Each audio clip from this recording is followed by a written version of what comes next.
glede na to, da ti verjetno vidiš mal naprej, kot večina ljudi ali pa nek povprečen človek, a ne? Ja. Iz vidika vseh teh sprememb, ki prihajajo, o katerih sva danes govorila, Aha. kaj bi mu svetoval z vidika veščin, pozornost, kam ne usmer, zato da bo prosperiral v novem svetu, ki prihaja? Ja, jaz mislim, da zelo dobro je kako rekel, biti tehnološko pismen.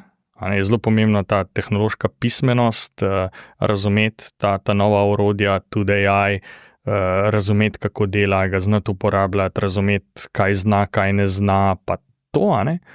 To se mi zdi ena zelo pomembna stvar. Zdaj ne pravim, da morajo vsi postati programerji ali pa vsi postati računalnikarji, zdaj če hočejo, jaz mislim, da je to dobra odločitev, ampak tudi če ne, se mi zdi, da je zelo pomembno razumeti AI, ga znati uporabljati, ker bo naš sopotnik in je že naš sopotnik.